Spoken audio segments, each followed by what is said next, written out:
Initializing. Welcome back.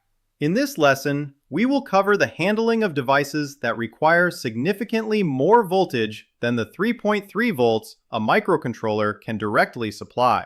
As your projects get more ambitious, you'll want to control more than just tiny LEDs and buzzers, right?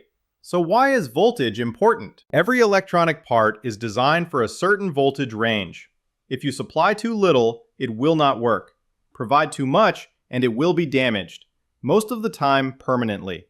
The ESP32S3 and all the main parts on your training board run at 3.3 volts, never 5 volts or more. If you supply more than 3.3 volts, the microcontroller will be damaged. If you connect outside sensors or modules, double check they are 3.3 volt logic compatible.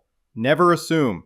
Never connect raw batteries or other power sources directly to I/O pins. Let's take a minute to discuss modules. A module is an electronics board called a PCB or PC board. In this picture, you can see a module. Modules contain components such as sensors and other devices. Often, these components require additional components such as resistors and capacitors. These modules make it very convenient and plug and play. Most modules have 3 connections.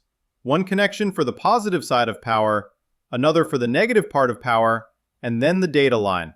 The ESP32S3 has power outputs, allowing you to connect a module directly to them. The data line goes to a microcontroller I/O pin.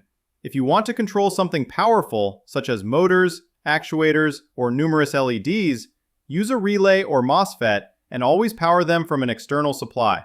We will examine relays and MOSFETs next. What is a relay? A relay is an electrically controlled switch. On one side of the relay are 3.3 volt pins that will power an electromagnet.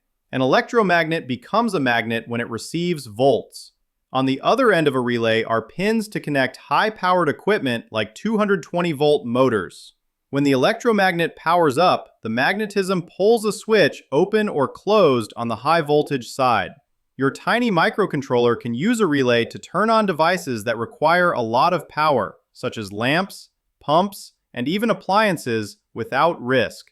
When you send a digital on signal to a pin connected to an I/O pin, the relay clicks and closes a circuit for the large device, fully separating the high power and low power sides. Warning! Relays and MOSFETs are often used with high power equipment such as the mains from your house. This power can kill you. Please do not attempt to attach high power equipment to your relay yourself. Instead, have a qualified electrician do it for you. What's a MOSFET? MOSFETs are electronic switches that utilize electronic compounds to perform switching operations. There are no moving parts as in the case of relays. Use them to control motors, arrays of LEDs, or anything that draws more current than your digital pin can handle. They're faster and quieter than mechanical relays, making them ideal for dimming lights or controlling the speed of DC motors. Use logic-level MOSFETs for low-voltage, high-current DC devices like LED strips or fans. Logic-level MOSFETs are MOSFETs that can switch with a voltage of only 3.3 volts. Many MOSFETs need much more voltage to switch. You thus must use logic-level MOSFETs with microcontrollers.